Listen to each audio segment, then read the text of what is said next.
So I'm going to come to each of you just to get started with what is it that compliance is doing, but just a little bit of context. Every time we see changes towards better governed companies in India, the first shift always comes from mandated compliance. You know, while there is a lot of conversation amongst groups like ours, we all want to push ourselves to do the best in class thing, I don't think it gets started till such time that there is someone whipping us saying this is mandated and we don't really have a choice, either because of the legal framework or because of a policy framework that you can avoid. So that's one part of the driver in terms of how you want to look at your tax. And exactly like there are pressures on margins and top lines for corporate India, going back to my favorite analogy script, there are pressures on our policymakers to try and build up their coffers without having to work very hard for them. So the tax framework and the ability to tax corporations is actually a very easy tool that sits in the policymakers' basket.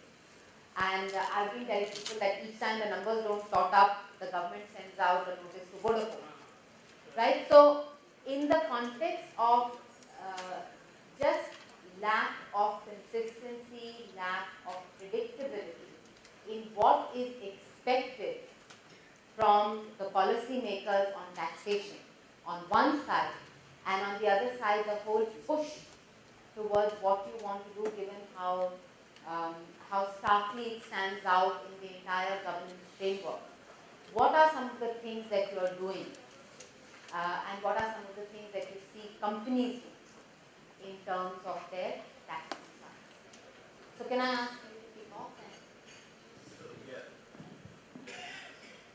we've been doing this for the last 20 years. And it's a stale area when it comes to taxation and transactional taxation, which deals with all your transactions, right? Starting with your tax deduction at source, service tax, export, import. Now it gets again into your excise. These are complicated areas where the rule structures are way too complicated in Indian environment. The control any corporation has over the two sides to the coin. One is the number of tax regimes that we go through in Indian environment, and the number two is the ever so frequent changes that we have to go through in complying to. So when it comes to transactional taxes, the ability to, for the governments as well, it's a catch-22 situation. I would bring the paradigm a little bit towards the city planners of Bangalore, right? The guys have grown at one time, beating world cities, whatever we have witnessed in the last 1 or 2 centuries. You know, Bangalore is adding 5,000 new jobs every month. How do we expect city planners to cope up with that kind of growth and still plan for a city? Similar is our situation. We've been growing as a country. The economic dynamics globally have been changing very, very fast. And then you have to, the tax planners have to plan. So GST is a good thing. It's an optimistic move. But then again, the pessimism lives in, if service tax or VAT have taken so much time to stabilize from the legal structure, interpretations are not out yet. So what is going to be our regime? So transactional taxes actually require a lot of attention from CFOs, you CFOs here. Being an engineer, it's not something I should be saying, but it's again, we've been putting a lot of time engineering around how your transactions have to be managed. It's as complex as one of the co-speakers here, Mr. Saini, has put in. The transactions are like your culmination of your metro maps or whatever. They come from your procurement, they come from your sales, they come from your HR, payroll, everywhere, and then that's where your transactions have to start. So it's a complex regimen to be in. But before I move to our CFOs on the panel, do you feel that the CFO community, and I can say this after having worked with the CFO community for the last 15 years, that it is something that keeps getting relegated to the background, saying, this is too mundane for me to deal with every day. part of the technology speak is done by the gentleman from HP. But then I would say 22 to 26% for any CFO, that's your input cost. If you're a 1,000 crore company, you're talking about 220 to 260 crore in your input taxation, right? And these are your input costs, not costs on your profit. So if you're not automating your 22 to 26%, I'm sorry, you've not automated anything. And you know, we as a country, we are at least 10 to 12 years behind from automation. In 10 to 12 at least among the larger companies in India. Now, specific solutions is one area, but then if you, this is I think core where global CFOs are saying we are increasing our spending almost by double in tax engines, workflows, processes, policies, return preparations. But then in India, I think we are lagging behind, way behind. And you want to know from the audience what comes in the way of automating? I would really love to, because that's what I would like to answer as well. What comes in between for you CFOs mainly? What comes in between automating your transactions, planning? In India, we have set of calculations. Your credit is available in service tax, your credit is available in your excise, you can set off one against the other. Again, the automation is so lagging behind. In one particular case, I don't want to name so, but then it's an MNC company, you implement the solution, they say X score is the differential that we are going through within a matter of a quarter. The other company, they would have implemented X.X crore in adopting a solution, customizing it entirely within the ERP, and then they shelve it because of the changes, right? The solutions are designed to automate your enterprises, but then your tax regime is way too difficult in India. Right. So these are things that you need to dwell into, and I would really like to take any sense of questions there. Yes, sir. Please. There's the complexity, and there's also, I'm hoping that somebody will be honest enough to talk about the fact that it is still important to fix papers and, fix your paperwork. So I think it would be nice to get some. Softwares like SAP, Oracle, they are not supporting these tax domains. Lot of reports we are importing from Oracle or SAP to Excel sheets. We are converting, we are working. The teams are not supporting, they are not providing solutions. Yes. See, lot of things we are doing in Excel sheets. Importing data from ERP, we are doing Excel sheets. We are preparing days together. Like that we are working. Right. Now, the ERPs are mandatory for any business. Enterprise resource planning processes, your business processes automation is very, very important, way too important. In some segments, even if you have an ERP like the top two ERPs like Oracle or SAP, you still need to have deep diving solutions like in procurement. Some companies really need oil and gas industry. They need really deep procurement solutions. Similarly, taxation globally for any large company, it is a paradigm where it is very away from your ERP itself. The difference, I think, a lot of you guys probably would have implemented business intelligence.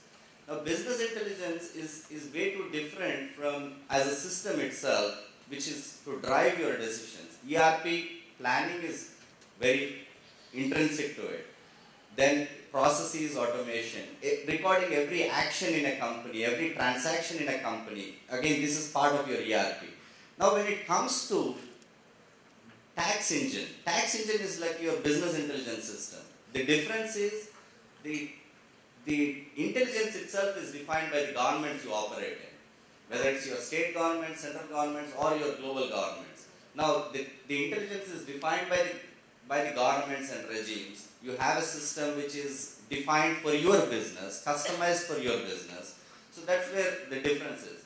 Bringing out the data for transactions, loading into a tax engine, applying the rules, processing them for your set of calculations, processing your transaction, planning your transaction, whether it has to be a vatable transaction or a sen-vatable transaction. All these kind of things, if credits are available in service tax, which bucket do you allocate your transaction to? All these things are part of your tax engine. Globally, they are done by 3 or 4 products. Vertex, Sabrix, which is now Thomson Reuters, part of OneSource. Then there is a product from Taxware, which was until recently it was with ADP. But then in India, we've been there here since 20 years. We've been used by a lot of companies, big and small. But then the ability to go beyond ERP and see taxation as your 22 to 26% of your input cost component and automating it, I think it is pretty much time, because we are operating in a very, very complex environment. 163 out of 184 countries in tax complexities, right? So, being 163rd, being plethora of taxes, and where are we heading without automation? So that's something which has to be on your cards. Thank you. I'm going to come to Alok. Obviously, the whole piece on whether it is mundane or not, how important automation is. But I'd like you to take the discussion to the next level, Alok. One is around profitability and what can be delivered to you through just a better view on tax risk. And how do you view the whole risk around your tax compliance and taxation structure, and a little bit around that in terms of communicating it with the board and your top management? And I'd like to start with you. I'll just take you through our business first. We, as a part of Reliance ADAG Group, Reliance Infrastructure has 3 mandates. The biggest business we have is the HC distribution business in Mumbai and Delhi. And also we have parts of Odisha. The second largest business we have is roads business. So I am the CFO for the roads vertical. Then of course we have the metro, which is Airport Express Delhi and Mumbai Metro. I'll talk about roads here, how we manage taxation, compliance and planning within the roads vertical. Within roads, we have the business is spread across 11 special purpose vehicles. They have been formed after winning various bids from NHAI and state governments. We have taken over these projects under PPP, that's public-private partnership. So with that, there is a requirement to keep separate set of accounts for each of the companies. There's very little, not only separate set of accounts, but not only we have everything is controlled by an escrow account. Each SPV. Each SPV is controlled, and there's an escrow agreement, so you can't move in funds at will between the SPVs. So, for any other group company or any other company which has a group of companies, taxation compliance would have been, taxation planning would have been maybe structuring some intra-group transactions, structuring certain transactions in a way where you can reduce your overall group tax liability. But in this business, there is a additional complexity of not being able to move funds across one company to another unless you have a legitimate agreement between the companies. A legitimate agreement that is compliant to your concession agreement, that is compliant to your lenders, and that is compliant to your terms of business. And within our business, there are, beyond these SPVs, we have EPC divisions which does the entire EPC construction for these roads for our business. So, the transactions have to be structured in a way. The overall mandate from the top management is to optimize tax, not to avoid tax, but to optimize tax. So that just to ensure that the overall direct and indirect taxation outflow of the business is just optimal. Whether it actually reduces or not, it's So, with that perspective in mind, the entire thought process has to go behind to structure transactions which are compliant to your various internal and external agreements that you have done. And then structure transactions in a way so that your overall direct tax liability, of course we take ATI benefit for all our road projects. So essentially we end up paying MAT. We don't pay full taxation on any other place. Plus, we treat these as intangible assets because these are all part of a concession and we don't own these assets. So with that in mind, we have heavy depreciations. That is the way we try to save taxation on each of our assets.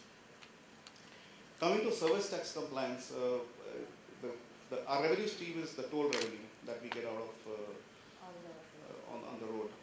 The toll revenue is, there's no service tax on toll revenue, and with the recent negative list coming in, this is toll is a part of one of the negative list items. So there we are fairly saved on the taxation compliance on service tax part, except that we do have input credits and we have some ancillary services like advertisement and others where we have to pay tax. So anyway, all our companies are service tax registered and we have to file returns. VAT and WCT and labor cess compliance is one thing which is critical for our business and which gives us actually sleepless nights because direct taxation and service tax is still manageable. We work across 6 states. A couple of our projects run across 2 states. So in one company we have a road which starts from X state to goes to a Y state. So we have to keep a separate set of WCT records and VAT records for both the states. Then we have multiple layers of companies within the group who somebody doing an EPC contract, somebody just being an intermediary, somebody doing somewhere the value add, somebody doing a high C sale. So overall, based on that, we'll have to kind of structure a transaction. Each of the transactions is very, very unique. There is no standard set of formula or rules where we can fit in and just replicate across all our SPVs. We have to really see that there are different kind of vendors with each of the companies. So it's a fairly complex VAT compliance. Plus we take benefit of L&T judgment and then not pay taxation on any other value adds we do within the business. There have been issues in terms of our assessments with various state governments, but fortunately we have been able to assess ourselves till 2012 without any dispute.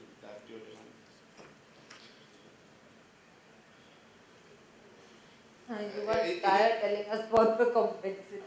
Yeah.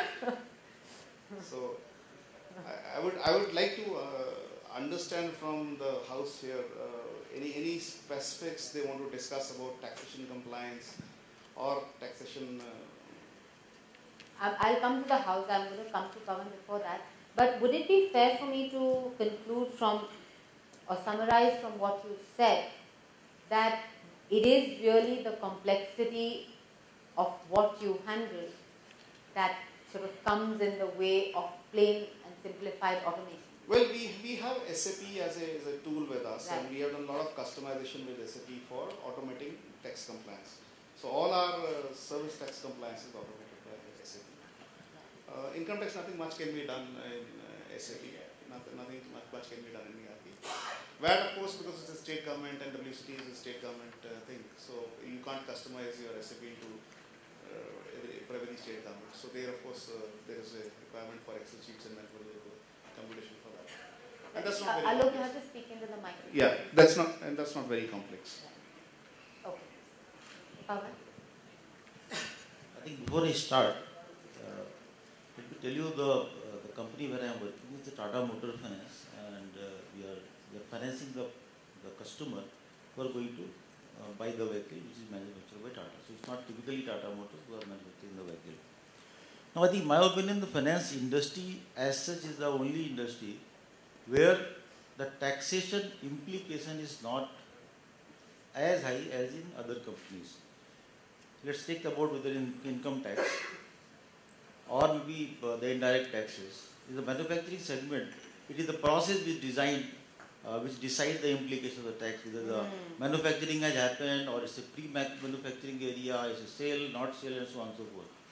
Somehow in the finance industry, it is the risk premium that finance company charge from the customer, which is a hidden process, and maybe somehow it has not come up to the tax authority to understand that process and try to charge the tax at the different stage of the process, and that's what you can say is a bliss to this industry as of now.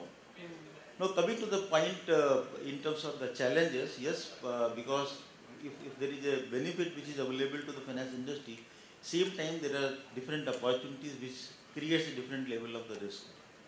Now we are dealing with almost 1 million customers spread across India, and as a captive finance company, our customer base is typically more on the tier 3, tier 4 towns.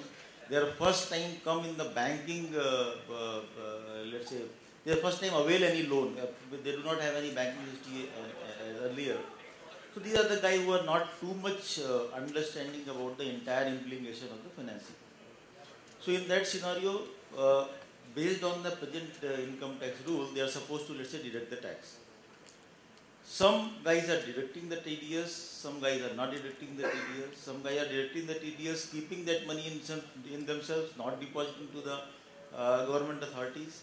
So there is a whole sort of risk comes from these dealing with these set of customers.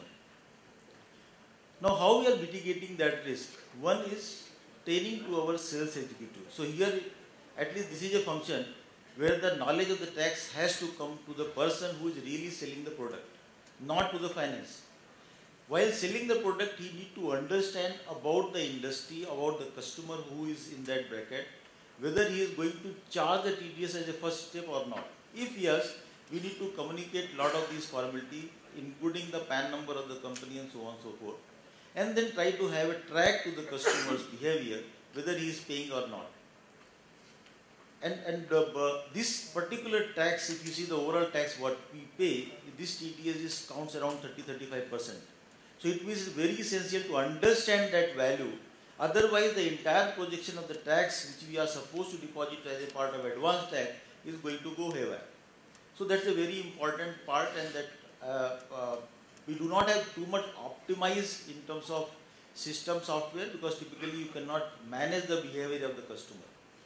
Second comes the same behavior part. If he is going to pay me the EMI, then only he is going to pay me the tax. If he has defaulted, typically he has not paid the tax also. Then again the second complication comes, that how to understand the behavior of the customer. Whether he is really going to, can I bank upon the thought process that he is going to pay me the TDS in the next 12 months, or he is typically going to be default, and hence the TDS is not going to come. So that's the one set of the complication. Second set of the complication comes the rule of the tax, which allows you the losses, not the provision. Losses means you typically return of the case. As per policy of the regulator, that's the RBI, we have a certain mandatory position of the provision. So it means if any customer has not paid me in 6 months, I need to make a provision. This provision is not a allowable item as a part of tax. So my book profit has reduced while the tax profit remains same. And as it defaults, let's say 11 months, I need to provide the entire value of the loan what I have given to that guy. So it means my book profit is reduced substantially while the tax impact is nothing. And the TDS anyway is not paying. So in that scenario, I need to understand how many these guys are going to first part as of the provisions, which my tax profit is going to no change. Second, out of that, how many guys is going to typically return on. And this is another challenge that is throws in the system. What we have done, let's say more on the in-house, typically we can talk about the Pawan, about these solutions, whatever he's talking about, more prone to the manufacturing, because that's a larger set of the people who are doing these transactions. So keeping in that mind, we have a typically business intelligence unit who was supposedly work more on the delinquency pattern, understanding the risk, pricing the risk from the customer and so on and so forth. But we have developed a model sitting with them about the behavior pattern of the customer, trying to identify how many guys are going to default. That gives a certain set of understanding for us for our tax planning in terms of the advanced taxation. Similarly, our operation guy, who is really dealing with the collection of the money from the customer when it comes punching and so on and so forth, they also supposed to project that level of things, whether these guys has given me the TDS certificates, or they are going to give me the full EMI and trying to take the advantage of the tax and so on and so forth. So we have not used too much on our income side the system which is available traditionally. Rather, we have developed our own in-house mechanisms to identify these cases. Now, coming to the service tax part, so taxation part we are not too much on the system front, but yes, the TDS what we are paying to the vendor, we have SAP in place where we have taken care of all those tax rules. Rule engine has been built in. Different level of services depending on what the tax implication is there that we have put in. So that is completely running in a good way. So not too much complication in terms of managing the compliance from the TDS what we deduct, rather it's a issue on the TDS what customer deduct.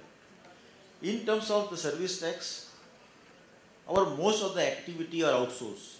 The people who are on the field is typically outsourced by some other companies. Most of the processes we have outsourced to the respective expert in the field. These guys are billing us and charging the service tax. Now, being a finance company, our top line or the major income is not privy to service tax. As a law, we are supposed to surrender 50% of our service tax.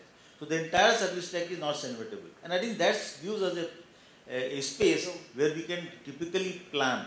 So, it means now we have started evaluating one based on the requirement whether this activity should be in-house or outsourced. The service tax also start playing a major role, because if 12% is service tax, typically the cost is going to increase by 6% if you do outsource, irrespective of the fact that customer the service provider is going to charge any profit or not. So if he is going to charge any profit, that will be top of that. So whether we can develop these capabilities in-house or we should give the outsource, and I think that's what the decision is. The service tax is going to play a larger relation. In terms of the VAT, means we are not in the trading Pawan, activity. can I ask you to just hurry up because we have to Yeah, close the so session. only we are left with the VAT. So in the VAT, our activity is only and only for selling the vehicle what we have repurchased, and that happening across the India. So that also there is no complications, and whatever we have repurchased we are selling. So I think in short, if we conclude what our risk is and how we are mitigating is the only risk in terms of the customer behavior and the provisions what is coming. See, the interesting thing that I'm going to have to close this session in the interest of time, and our panelists and Pawan are all around here for you to take your specific issues to them. But I think the simple thing that is coming out is that every company is so complex in terms of its tax implications, depending on, from one level where it is largely government related to the other panelists where it is really about customer behavior. Something so out of the range of thinking of tax planning at some level. So I'm hoping that Pawan has solutions that are beyond what we are used to from some of the other options that are available. But I will have to close this session in interest of time. Please join me in thanking our guests. Can I invite Giri to take the next? Thank you.